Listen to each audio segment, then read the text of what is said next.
जो हुआ वो अच्छा नहीं हुआ। श्वेता के मन में भी यही भावना आई होगी कि हम उसकी जायदाद हड़पना चाहते हैं। अभी हमारे पास ये सोचने का वक्त नहीं है। लेकिन श्वेता को कौन समझाए? वो तो रोशन से शादी करने की जिद ठान बैठी है। तुम तो जानती हो ना कि श्वेता नादान है।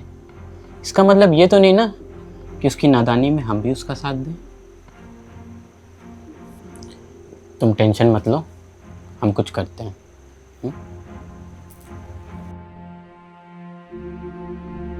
नमस्कार, मैं हूं कंचन अवस्थी और एक बार फिर से आप सभी लोगों का स्वागत करती हूं क्राइम चक्र के एक नए एपिसोड में एक नई कहानी के साथ।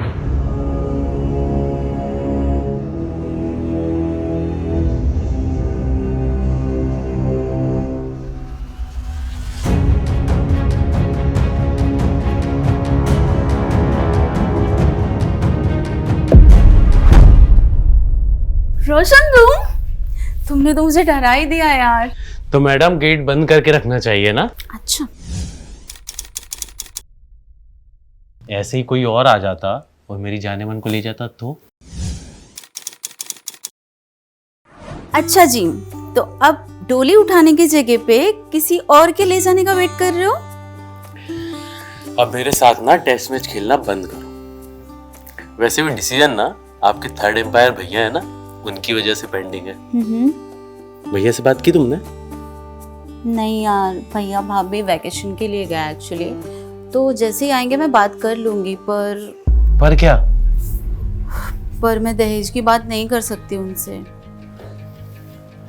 तुम्हें पता है ना मुझे पैसों की कितनी जरूरत है, और तुम्हारे भैया के पास पैसे हैं ना। तुम्हारे हिस्से की जमीन बिकेगी तो भैया के पास पैसे आ जाएंगे, और उसमें जो तुम्हारा हिस्सा रहेगा ना, मैं वो मांग रहा हूँ। वो दहेज थोड़ी होता है। पर तुम्हें पता है रोशन, हमारे यहाँ पे ना लड़कों के साइड से जो भी डिमांड किया जाता है उसको दहेज का नाम लोग देते हैं। अगर भैया नहीं माने तो? तुम मुझसे प्यार नहीं करते? बताओ, मुझसे प्यार नहीं करते? करती हो यार। तुम मनाओ ना उनको। नहीं मानेंगे तो कुछ और रास्ता निकालेंगे। लेकिन तुम्हें पता है ना मुझे पैसों की कितनी जरूरत है, और उसके लिए मैं कुछ भी कर सकता हूँ। अच्छा, मेरे लिए? तुम्हारे लिए तो मैं जान दे सकता हूँ। ओके। और तुम बोलो तो जान ले भी सकता हूँ। अच्छा जी।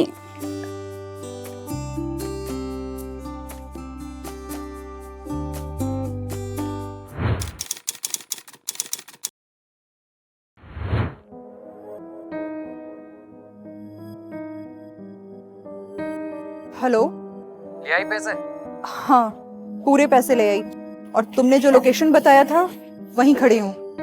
वहीं साइड में बैग रख के चुपचाप वहीं चली जाओ।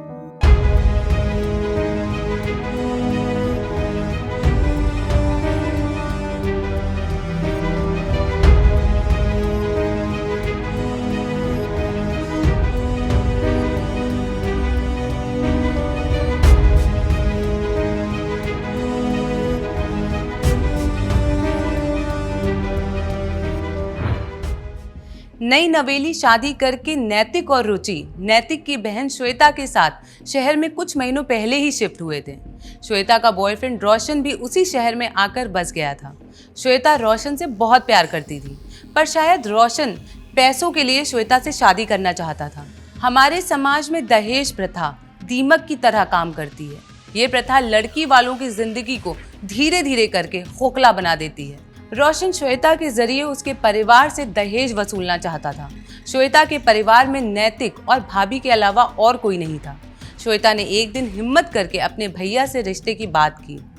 फिर नहीं भाभी, ऐसा कुछ नहीं है। वो तो बस ऐसे ही।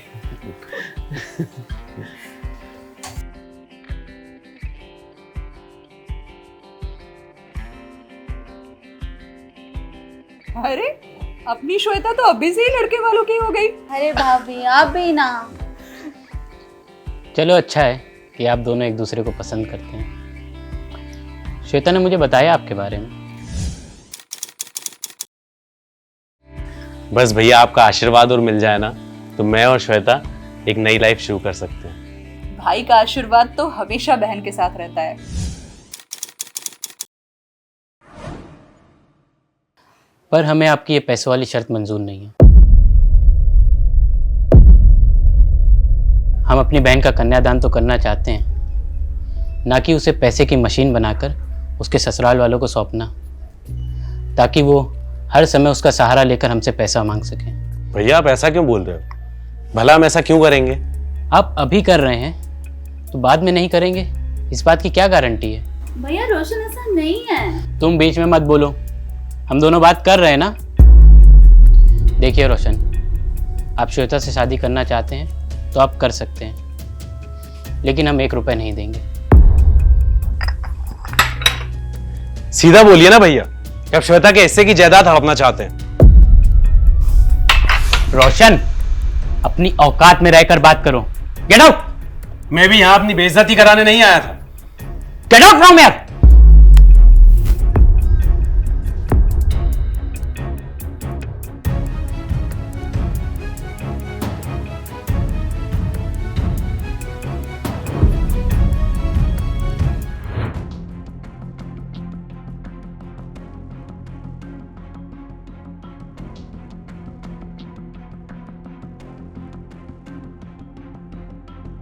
जो हुआ वो अच्छा नहीं हुआ। श्वेता के मन में भी यही भावना आई होगी कि हम उसकी जायदाद हड़पना चाहते हैं। अभी हमारे पास ये सोचने का वक्त नहीं है, और श्वेता को हम ऐसे परिवार में तो बिल्कुल नहीं भेजेंगे जहां लोग पैसे के लिए भूखे बैठे हों। आपकी बात सही है, लेकिन श्वेता को कौन समझाए? वो तो रोशन से शादी करने की जिद ठान बैठी है। तुम तो जानती हो ना कि श्वेता नादान है। इसका मतलब ये तो नहीं ना कि उसकी नादानी में हम भी उसका साथ दें।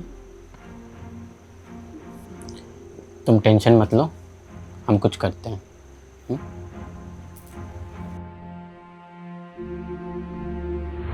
नैतिक और रुचि श्वेता के भले के लिए उसे रोशन जैसी मानसिकता रखने वाले व्यक्ति के साथ जीवन बिताने के खिलाफ थे, और उनका मानना भी सही था कि जो व्यक्ति अभी पैसों को रिश्तों से ज़्यादा महत्व दे रहा है वो शादी के बाद कोई नई डिमांड नहीं करेगा, इसकी क्या गारंटी है। पर रोशन ने श्वेता के मन में उसके भैया भाभी के खिलाफ जहर भरना शुरू कर दिया था। अब ये जहर क्या रूप लेगा और क्या रोशन अपनी पैसों की ज़रूरत को पूरा करने के लिए किस हद तक जाएगा, ये कहना मुश्किल था। श्वेता और रोशन में उस दिन के बाद थोड़ी दूरियां आई ही थी कि तभी अचानक एक दिन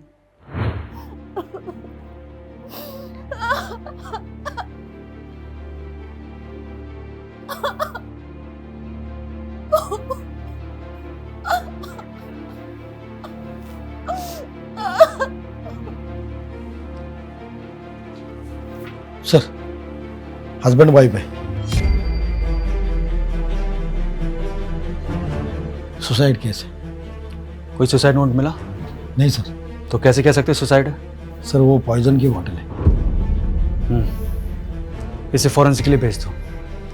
मैडम जी, दोनों बॉडीज को पोस्टमार्टम के लिए भेज दो।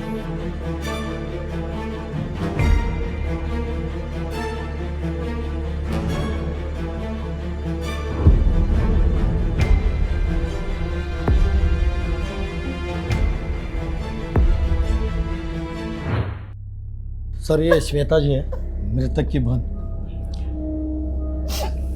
श्वेता जी, क्या आपके भैया और भाभी किसी मानसिक तनाव से गुजर रहे थे, या कोई ऐसी बात जिससे वो सुसाइड कर सके? नहीं सर, वो तो बहुत खुश थे। उनकी शादी को तो केवल 4 महीने हुए थे बस। मुझे नहीं पता उन्होंने अचानक ऐसे सुसाइड क्यों किया। उनकी किसी से कोई दुश्मनी थी जो उनके खिलाफ साजिश कर सके? नहीं सर, हम लोग यहाँ पे न्यू है, हमारी फैमिली बिल्कुल यहाँ पे न्यू है, किसी को भी नहीं जानती है। बस भैया के एक दोस्त है, उससे ज्यादा भैया ने कभी कुछ शेयर नहीं किया मुझसे। आप प्लीज खुद को संभालिए, जो भी है इन्वेस्टिगेशन में पता चल ही जाएगा।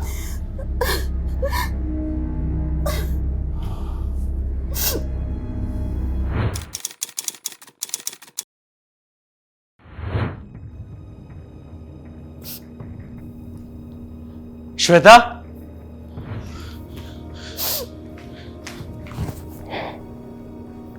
संभालो अपने आप को। कहाँ थे तुम इतने दिन? मैंने कितना फोन ट्राई किया, फोन भी नहीं लग रहा था तुम्हारा। मैं बहुत अर्जेंट काम से कहीं गया हुआ था, मुझे पता चला। लेकिन भैया और भाभी ने अचानक सुसाइड क्यों कर लिया? उन्हें तुम्हारे बारे में एक पल के लिए भी ख्याल नहीं आया कि तुम उनके बिना कैसे रहोगी? तो मुझे भी लगता है कि मैं सुसाइड कर लूं और भैया और भाभी के पास चली जाऊं। पागल हो, ऐसी बात फिर कभी मत करना। अब मैं आ गया हूं ना। अब तक तो नहीं देना, तो मुझे लगता था तुम भी मुझे छोड़कर चले गए हो। अब मैं आ गया हूं ना, अब मैं हमेशा तुम्हारे साथ रहूंगा।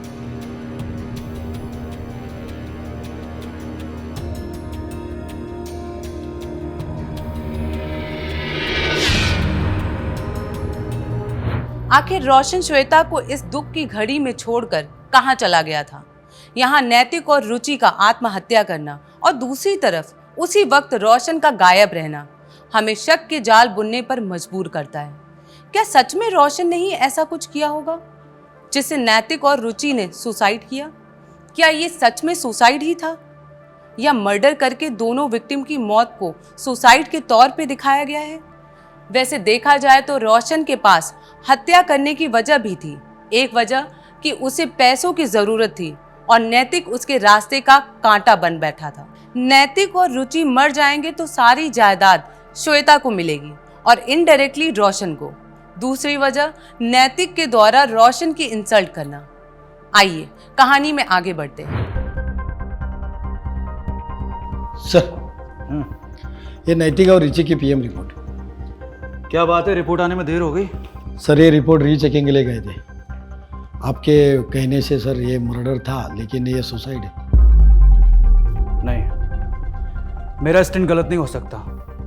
इस केस में कुछ तो लफड़ा है। माना कि रिपोर्ट सुसाइड की है, हो सकता है ये फोर्सफुली सुसाइड करवाया हो। कॉल डिटेल्स निकाली?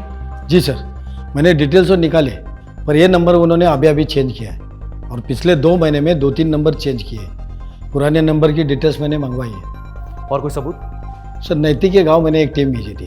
वहाँ से पता चला कि नैतिक अपनी ज़मीन बेचने वाला था और ये रोशन के साथ अपनी बहन की शादी करने वाला था, पर दहेज के वजह से दोनों में झगड़ा हुआ। रोशन, उठा के लाओ इस रोशन को। रोशन की रोशनी इस केस को उजाला देगी। जी सर।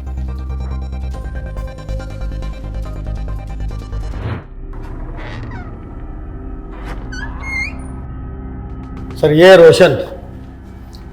तो रोशन जी, अब बताइए शादी की तैयारी कैसी चल रही है? सर, मुझे यहाँ पर क्यों लाए हो आप? क्या किया है मैंने? आपने एक परिवार को दहेज के लिए इतना मजबूर किया कि उस परिवार के बड़े भाई और भाभी ने सुसाइड कर लिया। क्या झूठा इल्जाम लगा रहे हो सर आप मुझ पर? सर, तेरे ऊपर इल्जाम नहीं लगा रहे, तेरे नाम की कंप्लेंट है, वो बता रहे। लेकिन सर ऐसा कुछ नहीं है। तो कैसा है वो बता दे, तेरे हिसाब से हम काम करेंगे। हम तो सच खोज रहे हैं जो तूने छुपा के रखा है। सर, मैंने कुछ नहीं किया और यही सच है। सर, मैं सच कह रहा हूं। सर, मैं मानता हूं कि मैंने दहेज की डिमांड की थी, लेकिन वो मेरे और श्वेता के बेटर फ्यूचर के लिए की थी सर। दहेज लेना अपराध है, जानता है ना तू? हाँ सर, मुझे लगा कि इसमें उन्हें कोई दिक्कत नहीं होगी। सवाल उनकी बहन की जिंदगी का था सर। ये ऐसे नहीं मानेगा। जब तक ये सच ना बोले तोड़ते रहो इसे। सर, मैंने कुछ नहीं किया सर। पुलिस ने रोशन को हिरासत में लेकर उस पे दहेज मांगने और दहेज के लिए लड़की वालों के घर वालों पर दबाव बनाने का केस दर्ज किया और उसे कड़ी तरीके से पूछताछ शुरू की, पर कुछ हाथ नहीं लग रहा था। रोशन अपनी ही बात पे अड़ा हुआ था कि उसने कुछ नहीं किया है। क्या सच में ये केस सिर्फ सुसाइड का था और पुलिस इसे मर्डर समझने की गलती कर रही थी? भले ही ये मर्डर ना हो, सुसाइड हो, पर उसके पीछे भी कोई ना कोई वजह तो जरूर होगी। कोई शौक के लिए आत्महत्या तो नहीं करेगा, वो भी एक हंसता खेलता परिवार। और रोशन जैसे लोगों को तो सलाखों के पीछे ही रहना चाहिए, नहीं तो पैसों की लालच में ये शादी जैसे पवित्र रिश्ते को भी पैसों की लेन देन का धंधा बना देंगे। इसी बीच श्वेता रोशन की जमानत करवाने पुलिस स्टेशन पहुंची। श्वेता जी, आर यू श्योर आप रोशन के खिलाफ कोई केस नहीं करना चाहती? अगर आप किसी दबाव में हैं तो हमें बता सकती। नहीं सर, मुझे रोशन के खिलाफ कोई केस फाइल नहीं करनी है। आप जो भी उनके ऊपर चार्जेस लगाए हैं प्लीज़ हटा दीजिए। अब भैया भाभी तो रहे नहीं, कम से कम रोशन के साथ ही मैं बची खुशी ज़िंदगी तो जी लूँ, या आप उसके साथ भी मुझे जीने नहीं देंगे? देखिए, हम तो सिर्फ अपना काम कर रहे थे।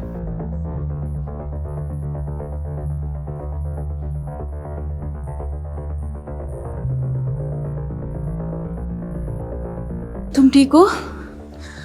रोशन, तुम जा सकते हो, इन्होंने तुम्हारे खिलाफ कोई भी केस करने से मना कर दिया है।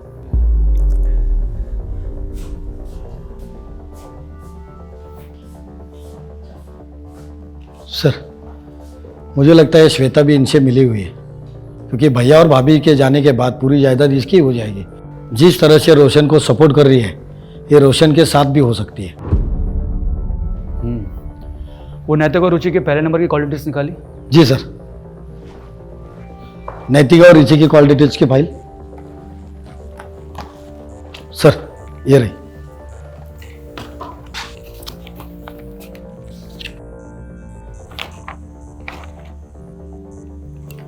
एक नंबर दोनों कॉल लिस्ट में कॉमन है और इस नंबर से फ्रीक्वेंटली कॉल किए गए हैं, वो भी ऑड टाइमिंग पे।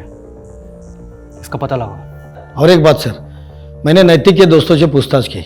नैतिक ने दोस्तों से 20 लाख रुपए उधार लिए थे। क्या 20 लाख? श्वेता ने पुलिस कस्टडी से रोशन को रिहा तो करवा लिया, पर क्या उसने ये सही किया? कहीं रोशन सच में उसके भैया भाभी के सुसाइड का रीजन हुआ तो? क्या वो श्वेता को एक अच्छी जिंदगी देगा, या पैसे मिलते ही श्वेता को भी ऐसे ही मौत के घाट उतार देगा?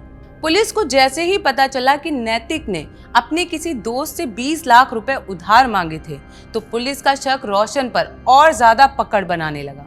आखिर इतनी बड़ी रकम कोई क्यों मांगेगा? हो सकता है रोशन ने नैतिक और रुचि पर किसी तरह का दबाव बनाया था, या कोई ऐसी बात जिस पर से अब तक पर्दा ना उठ पाया हो। पुलिस ने कॉल शीट में मिले नंबर के मालिक को जब धर दबोचा तो सारा मामला सामने आया। चल बता, नैतिक और रुचि के साथ तेरी क्या प्रॉब्लम थी? सर मैंने कुछ नहीं किया सर। कुछ नहीं किया? ये देख देख, ये सब क्या है?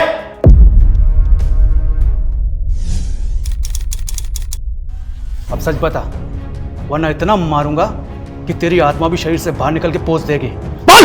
बताता हूँ सर मुझे पैसों की बहुत ज़रूरत थी। नैतिक और रुचि मेरे ही गांव से थे। उनकी शादी के बाद वो शहर चले गए, लेकिन मुझे पता चला कि नैतिक अपनी ज़मीन बेचने वाला है, उसके पास पैसा आएगा। इसलिए मैंने सोशल मीडिया से उनके फ़ोटो निकाल कर मॉब किया और न्यूड बना दी।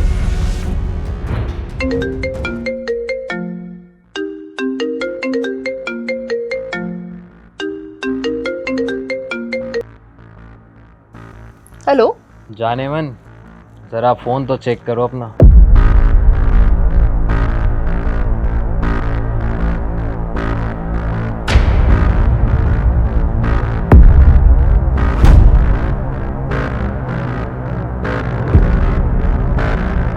ये सब तो मेरे सोशल मीडिया के फोटोज हैं। इनके साथ क्या किया तुमने, और कौन हो तुम? ये तुम्हें पता है कि ये मॉब फोटोज है, मुझे पता है, लेकिन पब्लिक तो फोटोज देखकर पूरा मजा लेगी। जब तेरी बीवी को लोग इस हाल में देखेंगे तो सोच तुझ पर क्या बीतेगी।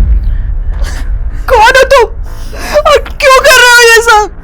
देखो, देखेंगे तो अब लोग तेरी कमसीन जवानी, तेरा और तेरे पति का घर से बाहर निकलना मुश्किल हो जाएगा। पूरे इंटरनेट पे तेरे फोटोज वायरल कर दो। जहां भी जाएगी हर वक्त लोगों की नजरों में हवस का शिकार होते हुए पाएगी।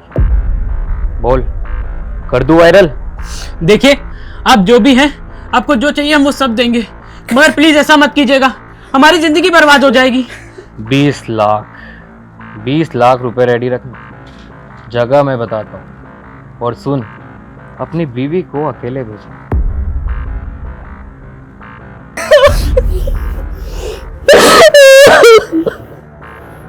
हेलो, ले आई पैसे? हाँ पूरे पैसे ले आई, और तुमने जो लोकेशन बताया था वहीं खड़ी हूँ। वहीं साइड में बैग रख के चुपचाप वहीं से चली जाओ।